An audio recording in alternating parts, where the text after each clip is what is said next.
السلام علیکم ورحمۃ اللہ وبرکاتہ۔ جیو پاک زندگی اس پروگرام کے ساتھ ایک بار پھر آپ کی ہوسٹ فائزہ خان آپ کی خدمت میں حاضر ہے۔ جیو پاک زندگی ایک ایسا خوبصورت سلسلہ جس میں ہم پاک زندگی گزارنے کے طریقوں کو سیکھ رہے ہیں۔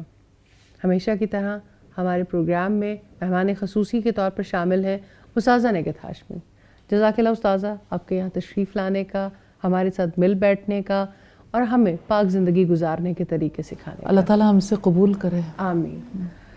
سلسلہ ہے بہت ہی خوبصورت، جہاں پر ہم اپنے عمل کی کوالٹی کو بہتر بنانے کے لیے وہ طریقے سیکھنا چاہتے ہیں کہ ہم اپنے رب کو، اپنے بنانے والے کو، اپنے خالق کو، اپنے مالک کو، اپنے رازق کو راضی کر سکیں، اور اللہ سے ہی امید رکھتے ہیں، کیونکہ امید بھی تو دل کی عبادت ہے کہ وہ انشاءاللہ اس میں ہمیں کامیابی عطا کرے گا۔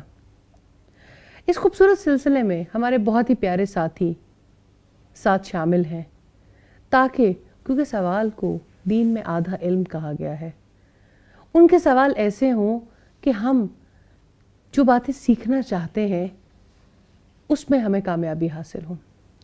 آج جیو پاک زندگی کے سلسلے میں جس چیز پر ہم بات کریں گے وہ ہے خود پرستی سے خدا پرستی تک کا راستہ۔ کیسے ابلیس کو ایک خود پرستی نے جنت سے باہر نکلوا دیا۔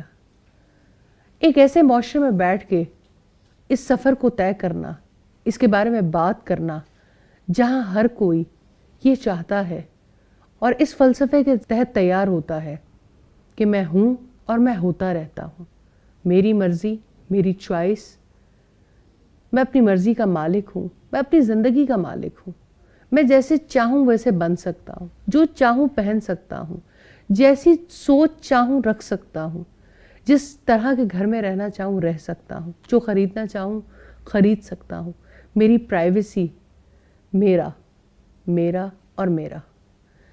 ایسے ماحول میں بیٹھ کے خود پرستی سے خدا پرستی تک کے سفر کو طے کرنا چاہتے ہیں اور اللہ سے دعا کرتے ہیں کہ وہ ہمیں اس میں کامیاب کریں۔ اس پروگرام میں میرے سے شریک گفتگو رہیں گی عقیلہ صاحبہ اور اسی طرح سے سمیہ صاحبہ، اور میرے بائیں جانب میرے بہت ہی پیارے ساتھی موجود ہیں رابعہ عمر اور اقصی انصاری۔ آئیے اپنے سفر کا آغاز کرتے ہیں۔ استاذہ، پہلا سوال، خود پرستی ہے کیا؟ اگر آپ الفاظ پہ دیکھیں، خود یعنی میں، عربی زبان میں اسے انا کہتے ہیں، اور انا کا تعلق اس مجلس کے ساتھ ہے جہاں اللہ رب العزت نے فرشتوں کو یہ حکم دیا تھا کہ آدم کو سجدہ کرو۔ اس موقع پر ابلیس نے انکار کیا تو رب العزت نے پوچھا تھا ما منعک الا تسجد، تجھے کس چیز نے روکا کہ تو سجدہ نہ کرے؟ تو اس نے جواب دیا انا خیر من، میں اس سے بہتر ہوں۔ تو یہ انا کا سفر ہے جو اس دشمنی سے شروع ہوا تھا۔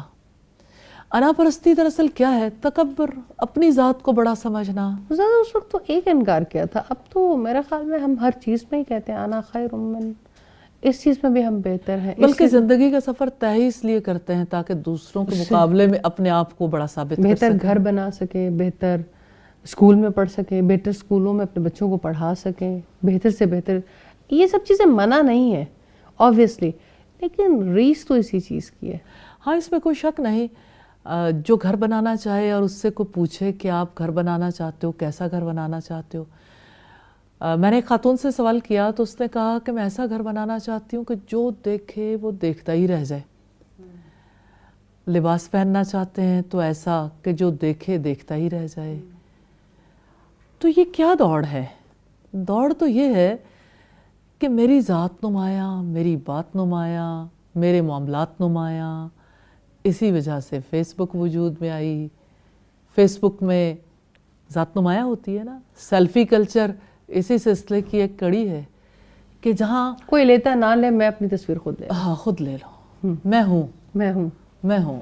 تو بیسیکلی یہ ابلیسی ایجنڈا ہے. سچ مجھے ایسا لگتا ہے کہ ہمیں خود پرستی کو تھوڑا اور کھولنا چاہیے. لاسٹ ایئر ایک واقعہ لاہور میں بڑا مشہور ہوا, ہر خاتون اس واقعے کے بارے میں جانتی ہے, کہ ایک دیورانی اور ایک جیٹھانی نے مختلف برانڈ پہ آنے والے سوٹ کو خریدا, اور جب ایک سوٹ کو دوسری نے ایک دوسری سے پہلے سلوا لیا, یقیناً کسی کو تو سبقت لے جانی تھی, تو اس نے اپنا سوٹ یعنی دیورانی نے اپنا سوٹ اٹھایا اور اپنی میڈ کو پہنا دیا کہ اگر میری جیٹھانی یہ سوٹ پہن کے آئی ہے تو یہ دیکھ لیں میری میڈ نے پہنا. یہ واقعہ ہر جگہ اس کا شور و غل بھی بہت رہا. مطلب لباس وہ برداشت نہیں کر سکتے, حالانکہ پتہ ہے کہ سب نے اسی جگہ سے جا کے لینا ہے. جیولری میں برداشت نہیں کر سکتے, گاڑیوں میں برداشت نہیں کر سکتے. چھوٹے چھوٹے بچے اپنے بیگس پہ مقابلہ کرتے ہوئے, اپنے اسکول کے بارے میں مقابلہ کرتے ہوئے ہمیں نظر آتے. ہم نے اپنی جنریشن کو کہاں لا کے کھڑا کر دیے. مقابلے کی فضا تو ویسے اچھی چیز ہے, لیکن یہ مقابلہ کس چیز کا ہے؟ یہ نیکیوں کا مقابلہ تو نہیں ہے, یعنی انسانیت کا مقابلہ تو نہیں ہے, یہ تو مادیت کا مقابلہ ہے نا. اور پھر ایسے مقابلے ہونے لگ گئے کہ اس میں ہاتھ پاؤں دھکم پیل یہ سب کچھ شروع ہو گیا. ہاں, پھر کہیں شیشے ٹوٹتے ہیں سیل لگ جائے, اور کہیں نیٹ پہ ساری دنیا ہمارا تماشا دیکھتی ہے. تو یہ یعنی ایک آرٹیفیشل دوڑ ہے, آرٹیفیشل ریس ہے جس میں سب کو ڈال دیا گیا کہ ہر کوئی یہ چاہتا ہے کہ سب کو پتہ چلے کہ میں نے کھانا کس جگہ بیٹھ کے کھایا, تو اب میں فلاں جگہ ہوں, میں نے فلاں چیز کھا لی, میں نے فلاں چیز پہن لی. ہر جگہ سٹیٹس اپلوڈ ہو رہا ہے ذات کو نمایاں کرنے کے لیے, اپنی بات, اپنی ذات, اپنے معاملات. تو جس کے لیے اپنی ذات سب سے زیادہ بڑی ہے, اس کے لیے وہ رب, وہ الہ, وہ خدا کیسے بڑا ہو سکتا ہے؟ تو رب العزت نے فرمایا افرائیت من اتخذ الہہ ہواہ, کیا آپ نے ایسے شخص کو دیکھا ہے جس نے اپنی خواہش کو اپنا خدا بنا لیا ہو؟ دراصل یہ خواہش پرستی کا دین ہے, خود پرستی کا دین خواہش پرستی کا دین ہے. ابلیس نے رب العزت کے سامنے کھڑے ہو کر کیسے اپنی ذات کو کیسے بڑا سمجھ لیا؟ اصل میں معاملہ تو بڑا سادہ سا ہے. اللہ پاک نے جب حکم دیا تو اس سے پہلے ابلیس کی کیفیت کیا تھی؟ مجھے اس بات سے ہمیشہ بہت خوف آتا ہے کہ وہ جس کی عبادت گزاری کی وجہ سے اسے فرشتوں میں جگہ دی گئی, اس کی اتنی جلدی مت پلٹ گئی کہ اس نے اللہ کے حکم کو نہیں دیکھا نا, اس نے اسے پیدائش کا معاملہ بنا لیا. قیاس یعنی اللہ کی بات کو ماننے کی بجائے, اس کے حکم کی بجائے قیاس کیا کہ دراصل آدم علیہ السلام کو جو فضیلت دی جا رہی ہے وہ پیدائش کی وجہ سے. پھر اس نے سوچا کہ مجھے تو اللہ پاک نے آگ سے پیدا کیا اور آدم کو مٹی سے, تو مٹی تو نیچے کی طرف جاتی ہے اور آگ اوپر کی طرف اٹھتی ہے, اس لیے میں اس سے بہتر ہوں. تو نتیجہ غلط نکالا. تو لائف میں ایسا ہی ہوتا ہے, انسان اسی طرح سے خدا پرستی سے نکلتا ہے کہ جب وہ حقیقت کا سامنا نہیں کر پاتا یا حقیقت کے بارے میں اس کی سوچ ٹیڑھی ہو جاتی ہے, ذہنی سانچہ بدل جاتا ہے. اور جیسے سورہ بنی اسرائیل میں آتا ہے نا, آیت نمبر 82 میں, کل یعمل علی شاکلتہ, ہر کوئی اپنے ذہنی سانچے کے مطابق عمل کرتا. تو ذہنی سانچہ ٹیڑھا ہو گیا ابلیس کا. اور آج آپ دیکھیں کہ اس ابلیس نے ایسا انتقام لیا, پوری انسانیت کا ذہنی سانچہ ٹیڑھا کر دیا. ہر کوئی اپنی ذات کے لیے جیتا ہے, اپنے آپ کو نمایاں کرنا چاہتا ہے. تو یہ انا پرستی ہے, خود پرستی ہے. کیا وہ اپنی یعنی اتنی عبادت گزاری کے باوجود اس کے ذہنی سانچہ درست نہیں ہو سکا, یا اس کے بغیر ہی وہ عبادت کرتا رہا تھا؟ اصل بات یہ ہے کہ عبادت سے جس چیز میں بہتری آتی ہے وہ ذہنی سانچہ نہیں ہے. عبادت سے پاور ملتی ہے.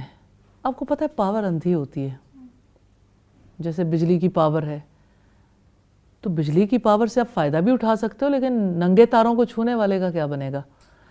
عبادت کی وجہ سے انسان کو یہ کانشیسنس اور یہ آگاہی نہیں ملتی، بلکہ آگاہی کی وجہ سے عبادت بہتر ہوتی ہے. جو چیز انسان کی ہیلپ کرتی ہے وہ علم ہے. تو اگر ہم اس موقع پر بھی دیکھیں تو علم اور عبادت دو چیزیں رب العزت نے صاف صاف دکھائیں. آدم علیہ السلام کو علم دیا تھا، اشیاء کا علم، اور ابلیس عبادت گزار تھا. اس کا یہ مطلب نہیں کہ عبادت کا درجہ کم ہے، اس کا مطلب یہ ہے کہ عبادت علم کے ساتھ صحیح کردار ادا کرتی ہے، اس کا نفع تب انسان کو پہنچتا ہے. تو بھلے سے کوئی اپنی ذات کو جھکا لے لیکن دل نہ جھکے تو محض الفاظ اور محض اعمال، ایکشنز اس طرح کا فائدہ نہیں دیتے. اور اقبال نے کہا نا کہ لغت غریب جب تک تیرا دل نہ دے گواہی، کہ تو اجنبی زبان کے الفاظ ہیں جب تک آپ کا دل گواہی نہیں دیتا. تو ابلیس کے دل نے اللہ پاک کی جو پہلے گواہی دی تھی، وہ گواہی آدم علیہ السلام کو سجدہ کرنے کے حکم پر کھل گئی کہ اس کی کیا کیفیت تھی. یعنی اس میں ظاہر ایک تو کمزوری تھی جو صرف کھل کے کمزوری تھی جو کھل کے سامنے آ گئی. تو اپنے اندر بھی، ہمارے اندر جانے ایسی کون کون سی چیزیں ہیں جو مختلف مواقع پہ کھل کے سامنے آتی رہتی ہیں. سادہ اگر اس طرح دیکھیں کہ اگر ہم کوئی کام کرنا چاہتے ہیں تو اگر میں کہتی ہوں کہ میں یہ کام کر لیتی ہوں تو مطلب میرے ذہن میں آتا ہے کہ جیسے یہ کانفیڈنس ہے، اور اگر میں کہتی ہوں کہ میں یہ کام نہیں کر سکتی تو فوراً آتا ہے جیسے دین میں تو مایوسی کفر ہے. تو اس کے درمیان بیلنس کیسے کہ خود پرستی اور ایک طرف مایوسی، اس کے درمیان؟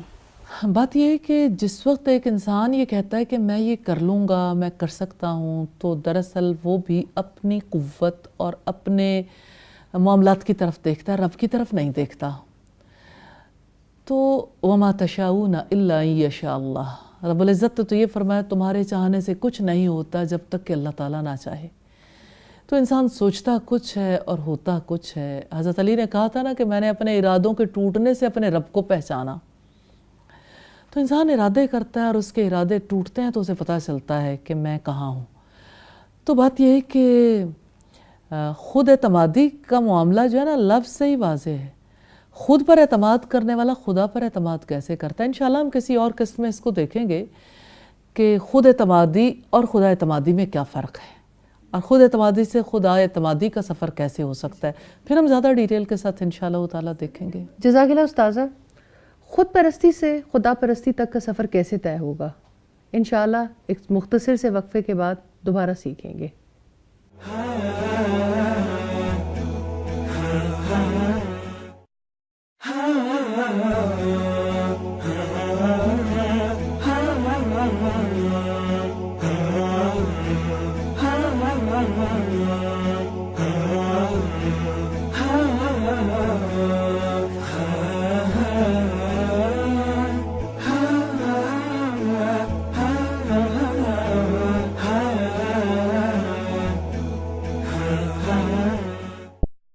ویلکم بیک ناظرین.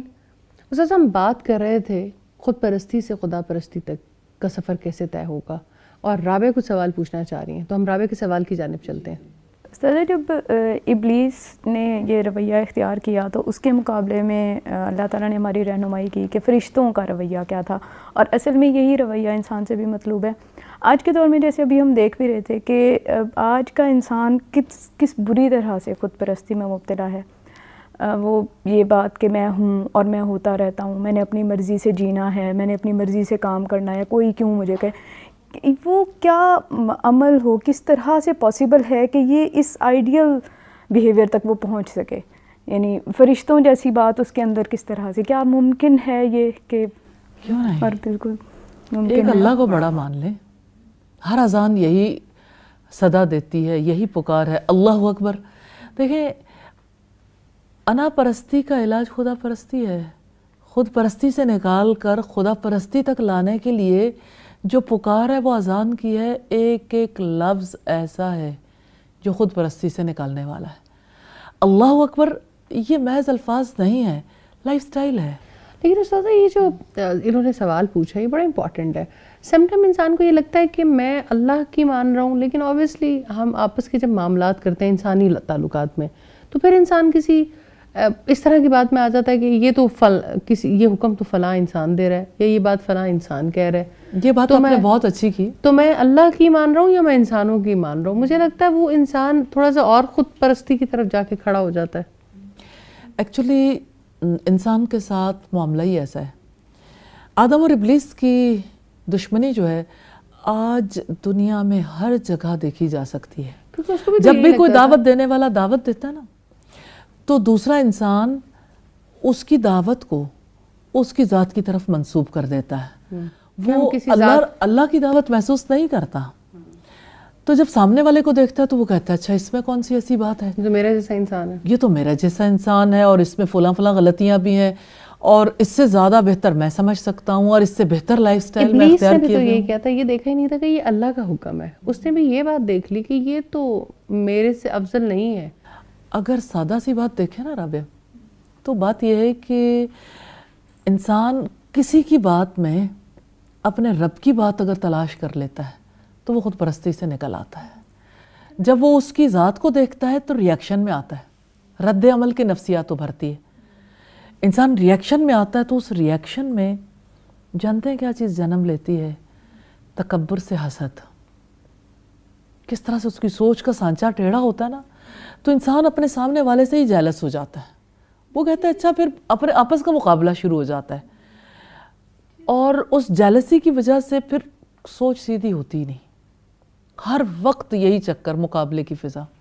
میم یہی بات ہے کہ جیسے جس کی سوچ کا یعنی رخ ٹیڑھا ہو گیا, یعنی اس کا ذہنی سانچہ درست نہیں ہے, وہ تو جس چیز کو بھی دیکھے گا تو وہ اس کو خود سے وہ یعنی ایسا کس طرح سے وہ کرے گا. وہ چاہے گا کہ میں اللہ سے مانگوں, عبادت کروں. جیسے ابھی آپ نے بتایا عبادت سے پاور تو ملتی ہے, لیکن یہ ہے کہ وہ پاور بھی اس کو وہ صحیح رہنمائی کر سکتی ہے. اللہ تعالیٰ کی مدد اوبیسلی ہو سکتی ہے, لیکن یہ کہ آخر اس کے لیے کیا ہے, وہ فرسٹلی کیا کرے, سیکنڈ سٹیپ اس کا کیا ہوگا, تھرڈ سٹیپ کیا ہوگا کہ وہ یعنی اس کا ذہنی سانچہ درست ہے. بیٹا بات یہ ہے کہ طریقہ تو بہت سادہ سا ہے. بس وہ اپنے دل سے مشورے نہ لے, اپنے دل سے ہر بات کا جواب نہ لے, خود فیصلے نہ کرے, اپنے آپ کو ہینڈ اوور کر دے, اپنے معاملات کو, اپنی سوچوں کو اللہ تعالیٰ کے حوالے کرے کہ اللہ تعالیٰ کیا چاہتا ہے, سادگی کے ساتھ. اتنی سی بات. کیونکہ جب ذہنی سانچہ الٹ جاتا ہے تو پھر تو آپ کو ہر چیز, ہمیں اوبی میں ایک پریکٹس کروائی جاتی تھی پرسیپشن کے حوالے سے, اور ایک تصویر کو سامنے لا کے دکھایا جاتا تھا, اور اس میں مختلف لوگوں سے رائے پوچھی جاتی تھی کہ اس تصویر کے بارے میں آپ کیا کہتے ہیں. تو کسی کو وہ تصویر بوڑھی عورت لگتی تھی, کسی کو ایسی عورت لگتی تھی جس کے بچے اسے چھوڑ گئے, کسی کو بیمار عورت لگتی تھی, اور کوئی کہتا تھا یہ چڑیل ہے. تو پھر ہمیں یہ پڑھایا جاتا تھا کہ دس از واٹ, مطلب یہ وہ ہے جو آپ اپنے ان سائڈ سے فیل کرتے ہو, تو یہ آپ اپنے آپ کو پروجیکٹ کرتے ہو. آپ کو تصویر میں بھی وہی چیز نظر آتی ہے جو خیالات آپ کے اندر ہوتے ہیں. یہ بڑی اہم مثال آپ نے دی ہے. تو مطلب جب انسان خود پرستی کا اتنا عادی ہو جاتا ہے تو پھر وہ سامنے والی کی سچویشن کو بھی اپنے اندر کے اس خیالات جہاں وہ ڈبکی لگا گیا اس کے مطابق دیکھ رہا ہوتا ہے. تو پھر بات وہ اس سامنے والے کی بات لگتی ہے, اللہ کی بات کا خیال ہی نہیں آتا کہ یہ تو اللہ تعالیٰ نے.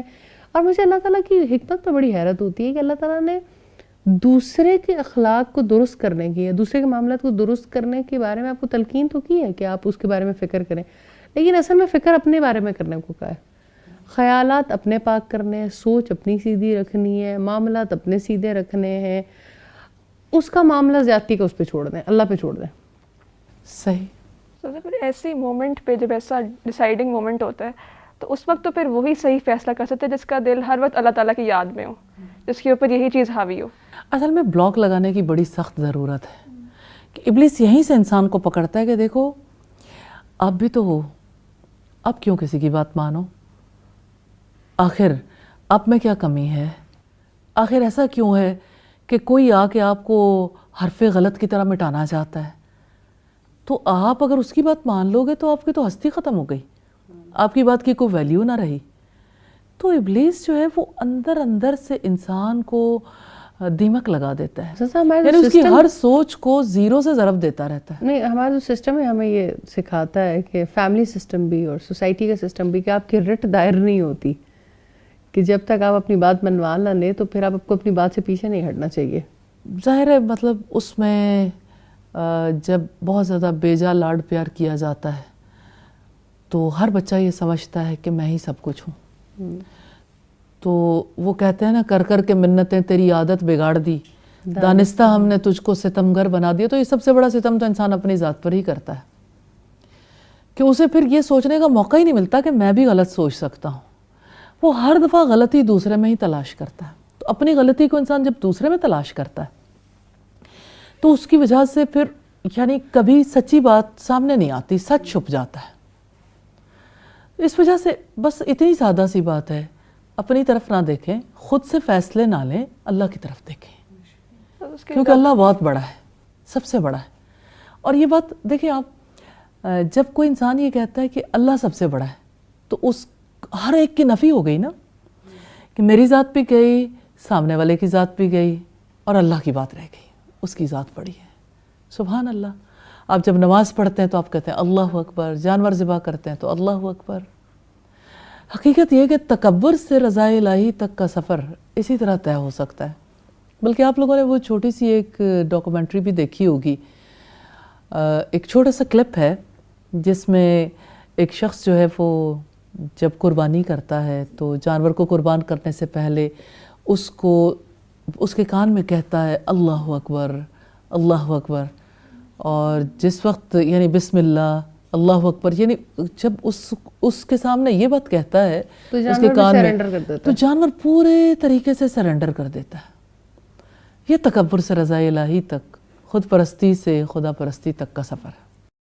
اللہ اکبر, بسم اللہ, اللہ اکبر, بسم اللہ, اللہ اکبر, بسم اللہ الذي لا يضر مع اسمه شيء في الارض ولا في السماء وهو السميع العليم.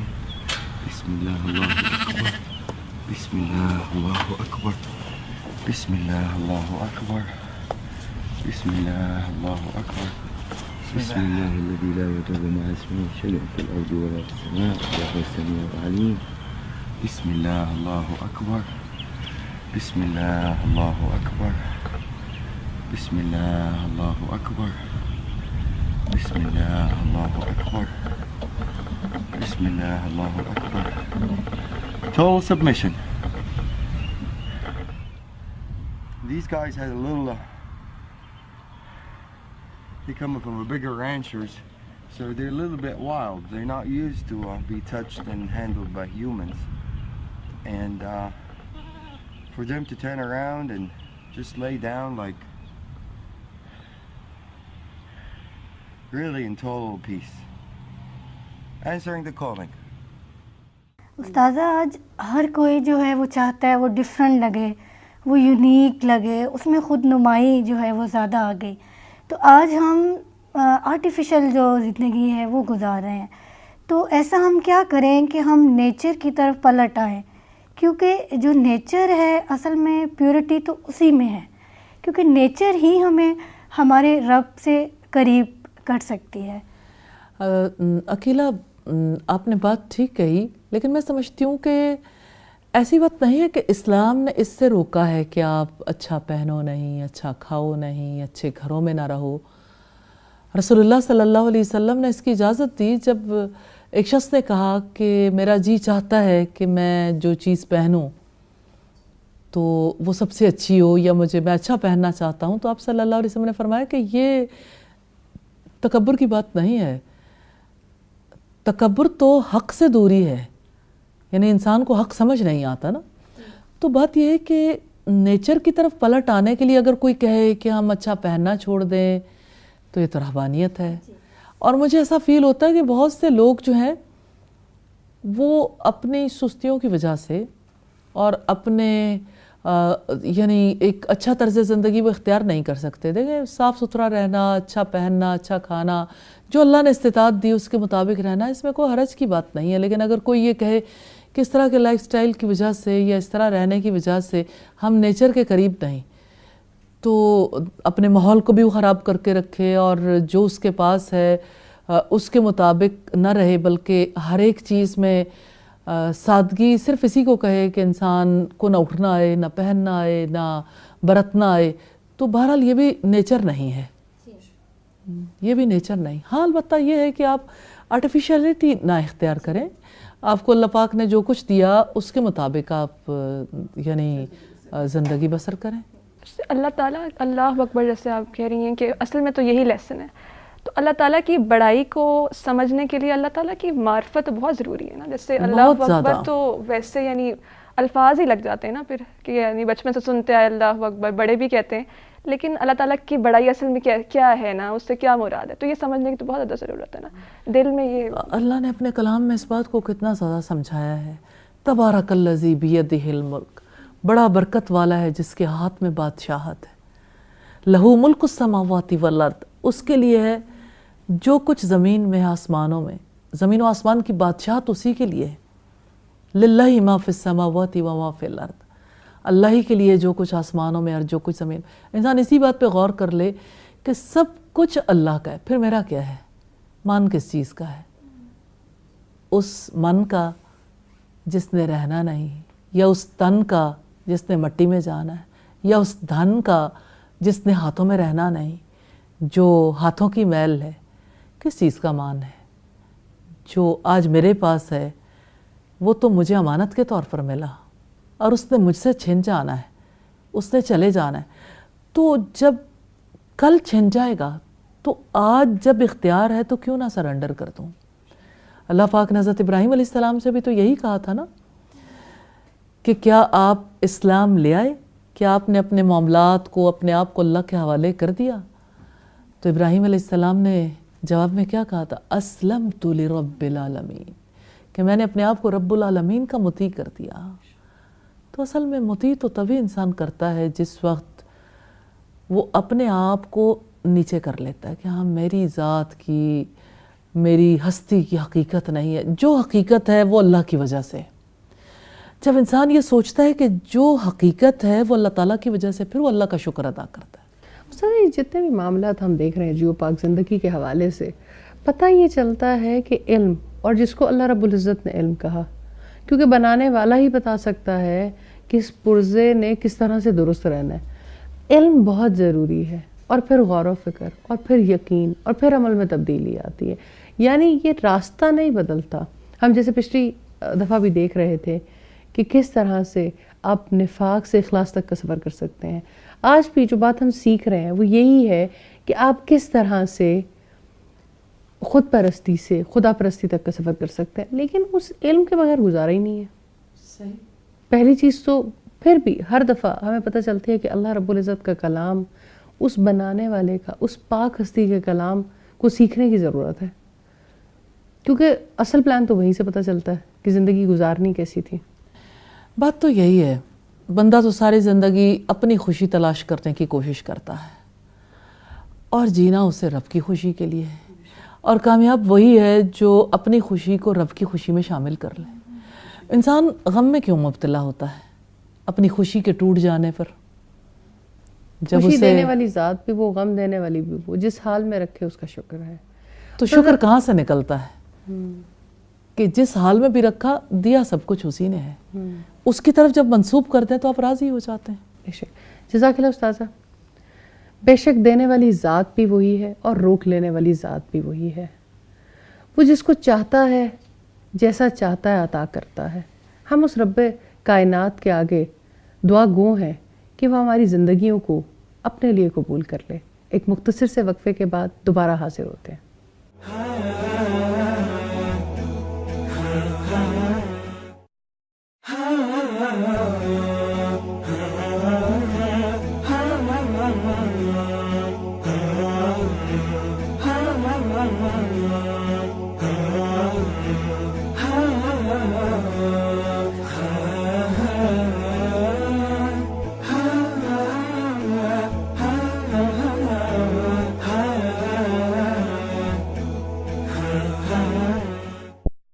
پروگرام میں ایک بار پھر خوش آمدید. ہم سفر طے کر رہے ہیں خود پرستی سے خدا پرستی تک کا, اور انشاءاللہ اپنے رب سے دعا ہے کہ وہ ہمیں ایسی زندگی گزارنے کے طریقے ضرور سکھائے گا کہ ہم اپنے رب کو راضی کر سکیں, کیونکہ امید صرف اسی سے لگائے بیٹھے ہیں. عقیلہ, آپ بریک پہ جانے سے پہلے کوئی سوال کرنا چاہ رہی تھیں. جی استاذہ, آج کی مائیں اپنے بچوں کو اس طرح تربیت دیتی ہیں, بچوں کو اس طرح سمجھاتی ہیں کہ اب میرے بچے جو ہیں وہ باقی فیملی سے سپیریئر ہیں، تو وہ کٹ آف کر دیتی ہیں، فلاں سے نہیں ملنا، فلاں سے نہیں ملنا. تو بچوں کی جب تربیت اس طرح ہوگی تو کل کو وہ بچوں کے لیے کتنا زیادہ جو خطرناک ہو سکتا ہے. نیچرلی انسانیت کے مقام سے ہی گرانا ہے نا، رشتوں کو کاٹنا. اور یہ ہے کہ کوئی اپنے آپ کو سپیریئر سمجھنے لگ جائے تو یہ کتنا بڑا دھوکہ ہے نا، ریالٹی تو نہیں ہے. اور میں دیکھتی ہوں کہ کتنے ہی لوگ ہیں اللہ تعالیٰ نے معاشی طور پر بہت وسعت بھی دی ہے. ابھی پچھلے دنوں میں ایک بچی کا میسج میں نے پڑھا تو اس نے کہا کہ میرا پروٹوکول کے ساتھ جینے کو جی نہیں چاہتا، میرا غریب لوگوں میں جی لگتا ہے.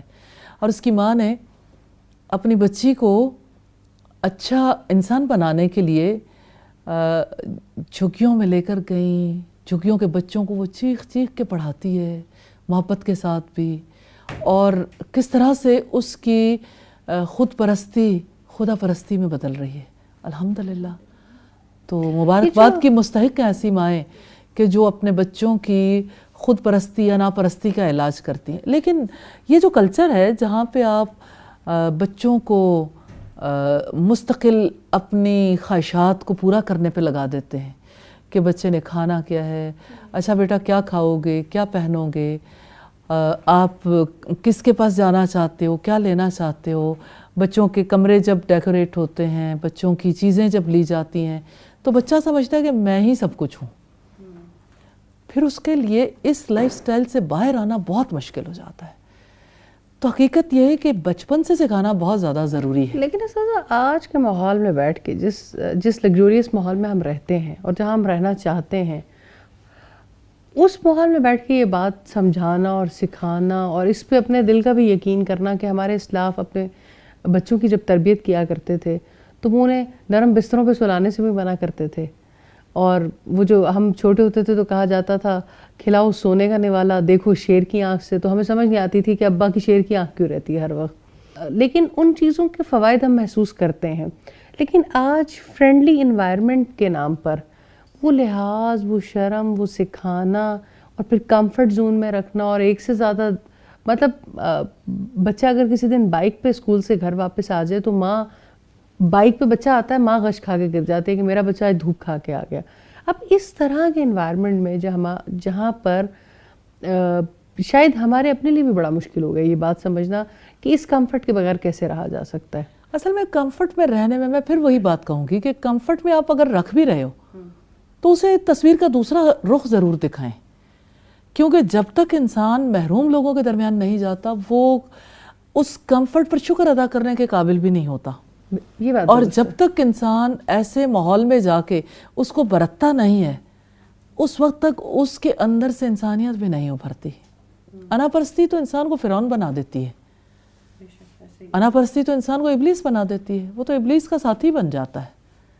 اس وجہ سے ہم نے زندگی میں جو کام کرنا ہے اپنی خوشی کو اللہ تعالیٰ کی خوشی میں شامل کرنا ہے. سر ہم بات زیادہ کریں بچوں پہ، لیکن میں نے دیکھا ہے کہ ہمارے جو بڑے ہیں، اگر کوئی بزنس مین ہے تو وہ یہ سمجھتا ہے کہ جو کما رہا ہوں میں اپنی محنت سے کما رہا ہوں، یہ میں نے یہ کام کیا تھا، میں نے یہ اسٹریٹجی اڈاپٹ کی تھی، میں نے یہ کام کیا تھا.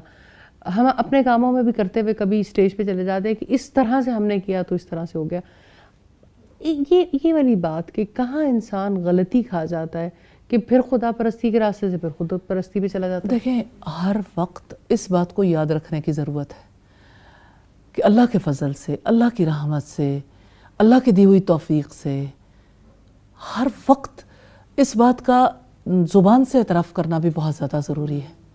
جب بات دل کے اندر نہیں ہوتی تو لفظوں میں بھی نہیں آتی. یعنی دل کا یقین اور زبان کا اظہار اور ایک دوسرے کو یاد دلانا بڑا ضروری ہے. تو رب کا تذکرہ اور اس کی نعمتوں کا اظہار اور پھر اس کے فضل کو یاد کرنا اور ہر چیز کو اس کی طرف منسوب کرنا انسان کو خود پرستی سے نکالتا ہے. جیسے ہم پچھلے پروگرام میں بھی دیکھ رہے تھے کہ اس balance of mind, body and soul, یعنی آپ کا دل بھی اس چیز کی گواہی دے، آپ کے اعضاء بھی اس چیز کی گواہی دے، اور آپ کی زبان سب سے بڑی بات ہے.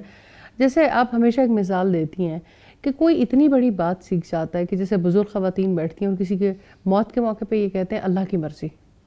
یہ اتنی بڑی بات ہے کہ انسان کی لیکن دو لفظوں میں ادا ہو جاتی کہ عقیدہ کچھ بھی ہے لیکن اللہ کی مرضی اللہ کی مرضی، دینے والا بھی وہ، لینے والا بھی وہ، اس میں کوئی شک نہیں. اور رسول اللہ صلی اللہ علیہ وسلم کس طرح سے انہوں نے ہمیں اتنا پیارا اسوہ دیا کہ آپ جب صبح و شام کے اذکار کرو تو یہ دہراؤ، رضیت باللہ ربا وبالاسلام دینا وبمحمد نبی رسولا، کہ میں اللہ کے رب ہونے پہ، اسلام کے دین ہونے پہ، محمد صلی اللہ علیہ وسلم کے نبی اور رسول ہونے پہ راضی ہو گیا. الحمدللہ. تو اصل میں اگر آپ دیکھیں تو خود پرستی تک انسان جاتے ہی تب ہے، یا اسے دین پہ اعتراض ہے، یا اسے نبی صلی اللہ علیہ وسلم کی سنت پہ اعتراض ہے، یا اللہ کے فیصلوں پر اعتراض ہے. تقدیر پر انسان راضی نہیں ہوتا. تو جو تقدیر پر راضی ہو جائے، اللہ کی تقدیر پر، تو یہ زندگی کی سب سے بڑی بات ہے. اور استاد جو کچھ راضی ہو جاتے ہیں ان کو دیکھ کے یہ سمجھنا یہ تو آرتھوڈاکس ہیں، یہ تو کوئی پرانے زمانے کے لوگ ہیں، یہ کس رضا کی اور کس خوشی کی بات کرتے پھرتے ہیں. دیکھیں جی، یہ تو ایک سانچے کے ٹیڑھے ہونے کی بات ہے نا. تو سانچہ جب ٹیڑھا ہو جائے تو اس کو سیدھا کرنے کی ضرورت ہے. اس پر یعنی فکر تو کرنی چاہیے، لیکن بہرحال اس بات کی کہ اس سانچے کو کیسے صحیح لیکن کریں. اس سانچے میں جو چیز تیار ہوگی، اگر آپ نے موم ڈالی کسی سانچے میں اور وہ تیار کر لی، اب تیاری تو ہوگی، جب تک وہ دوبارہ پگھلے گی نہیں، پوری طرح سے ختم نہیں ہو جائے گی اور پھر دوبارہ سے ایک صحیح سانچے میں ڈلے گی. اصل میں اللہ تعالیٰ ایسا ماحول پیدا کرتے رہتے ہیں جہاں پہ ہیٹ ملتی ہے. اب یہ جو آج کل ماحول پیدا ہو گیا فتنوں کے دور میں، تو اس میں ہیٹ تو مل رہی ہے مختلف کارنر سے. تو انشاءاللہ اللہ تعالیٰ کی رحمت سے پروسیجر یہی رہے گا. پروسیجر تو یہی رہتا. ایسا نہیں جب اللہ تعالیٰ کی رحمت ہوتی ہے، ٹھنڈے میٹھے ماحول میں بیٹھ کے آپ کو یہ باتیں سمجھ آ جائیں. اللہ تعالیٰ کی دی ہوئی توفیق سے سمجھ آ بھی سکتی ہیں، کیونکہ فیصلہ تو اس کا ہے. نیکی کا الہام بھی اسی کی طرف سے ہوتا ہے اور نیکی کی توفیق بھی وہی دیتا ہے. یہی ہدایت ہے. ہدایت تو یہی ہے. لیکن ہدایت انہی کو ملتی ہے، ذالک الکتاب لا ریب فیہ ھدی للمتقین. ہدایت اسی کو ملتی ہے جو اللہ سے ثواب کی امید رکھتے ہیں اور پھر نیک کام کرتے ہیں. اور پھر ہدایت مانگنے بھی چاہیے. ہدایت مانگنی چاہیے. ہدایت مانگنے سے ملتی. اور یہ ہدایت ہے نا کہ انسان اللہ کی خوشی کے لیے جینا چاہے. مجھے اتنی پیاری یہ بات لگتی ہے کہ انسان اپنی خوشی کو سرنڈر کر دے اور ہمیشہ یہی دیکھے ہر کام میں، کھانے میں، پینے میں، برتنے میں، اخلاق میں، معاملات میں، تعلقات میں، معاشرت میں، معیشت میں، سیاست میں، کہ اللہ کس چیز سے راضی ہے. اللہ کی رضا بہت بڑی چیز ہے. کتنی بڑی بات ہے جب انسان بہت تھک جائے، ٹوٹ جائے اور بالکل کچھ کرنے کو دل نہ چاہے، اور پھر اس وقت کوئی ایسا عمل کرنا جو اللہ کو راضی کرنے کے لیے ہو. بظاہر وہ عمل آپ بہت سارے معاملات انسانوں کے ساتھ کر رہے ہوتے ہیں، کسی کی تھکاوٹ کو دور کرنے کے لیے، کسی کے ساتھ حسن معاملہ کرنے کے لیے، لیکن آپ کے مومن ایک عجیب سٹیٹ میں رہتا ہے کہ اس کے پیچھے بیک آف دا مائنڈ یہ خیال چل رہا ہوتا ہے کہ اس نے اللہ کو راضی کرنا ہے. اصل میں تو یہی خیال چلنا چاہیے. اور یہ خیال نہیں ہے، محض یقین ہے. یقین ہے. کیونکہ یقین کے بغیر کوئی بھی من کو مار نہیں سکتا. من کی مانتا رہتا ہے. تو من کی ماننے میں اور من کو مارنے میں بڑا فرق ہے. بے شک. تو اصلاً تو من کو مارنے والا ہی کامیاب ہے، کیونکہ من کو اپنے رب کے لیے کو مار دیتا ہے، تو اپنی خوشی کو دراصل اللہ کی خوشی کے حوالے کر دیتا ہے نا. جزاک اللہ استاذہ، آپ نے بہت ہی خوبصورت انداز سے ہمیں خود پرستی سے خدا پرستی تک کے راستے کی طرف رہنمائی کی. ہم اللہ رب العزت سے دعا کرتے ہیں کہ وہ ہمیں اس راستے کا مستقل مسافر بھی رکھے اور اس پر ثبات اختیار کرنے کی توفیق بھی دے. کیونکہ ہدایت دینا اس کے بس میں ہے، اور ہدایت دینے کے بعد ثابت قدمی اختیار انسان اپنی مرضی سے نہیں کر سکتا. یہ بھی اسی کی رحمت سے ممکن ہے. انشاءاللہ جیو پاک زندگی کے ان پروگرامز کے سلسلے میں اگلی قسط میں کسی نئے موضوع کے ساتھ حاضر ہوں گے. جب تک کے لیے اجازت دیجیے. میں استاذہ کی بہت شکر گزار ہوں، میں اپنے ساتھیوں کی بہت شکر گزار ہوں جنہوں نے اپنا وقت نکالا اور ہم نے مل بیٹھ کے خود پرستی سے خدا پرستی تک کے سفر کو سیکھا. اگلے پروگرام میں کسی اور موضوع کے ساتھ آئیں گے. جب تک کے لیے اجازت دیجیے. السلام علیکم ورحمۃ اللہ وبرکاتہ.